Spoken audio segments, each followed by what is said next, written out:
અમદાવાદના ઘોડાસર વિસ્તારમાં મોટી દુર્ઘટના ટળી છે।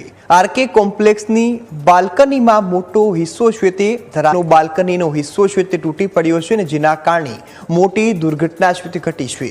જો કે કોઈ જાનહાનિ ન થતા તંત્રે રાહતનો શ્વાસ લીધો છે।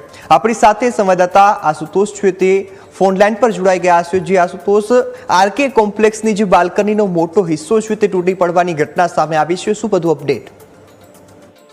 जी बात કરવામાં આવે તો ચોમાસાનો સમય છે અને જે પણ જર્જરિત બિલ્ડિંગ હોય તો ક્યાંક ને ક્યાંક આ પ્રકારના જે બિલ્ડિંગો જે છે તેની ગેલેરી અથવા તો બિલ્ડિંગ જે છે ધરાશાયી થતી હોય છે અને ખાસ કરીને જે રહીશો હોય છે તેમને પણ ધ્યાન રાખવાનું હોય છે। ત્યારે જે જશોદાનગર ખાતે આવેલી ઘોડાસરમાં આવેલી આ જે કોમ્પ્લેક્સ હતું તેમાં સાંજના સમયે જે છે તે ભાગ જે છે તે ધરાશાયી થયો હતો અને ધરાશાયી થતા જ ફાયર વિભાગની ટીમ જે છે તેણે પહોંચીને રેસ્ક્યુ જે છે ઓપરેશન હાથ ધર્યું હતું, પરંતુ જે ઘોડાસર કોઈને ઈજા જે છે તે થઈ નથી। જશોદા મિની ફાફા પાસે આ જે છે તે ઘટના ઘટી હતી અને ખાસ કરીને ફાયર વિભાગ દ્વારા જે છે તે કોલ મળ્યો હતો અને ત્યારબાદ કામગીરી શરૂ કરવામાં આવી હતી। એટલે સમજી શકાય છે કે આ જર્જરિત બિલ્ડિંગ હતી અને અનેકવાર એસએલ વિભાગ દ્વારા પણ જાણ કરવામાં આવતી હોય છે કે આ બિલ્ડિંગ જે છે તેનો ભાગ ઉતારી લેવામાં આવે અથવા તો તેનું રિપેરિંગ કામ કરવામાં આવે, તેમ છતાં પણ રહીશો જે છે તે કોઈ પણ પ્રકારનું રિપેરિંગ કામ જે છે તે કરાવતા નથી અને તેના કારણે આ પ્રકારની ઘટના ઘટે છે। પરંતુ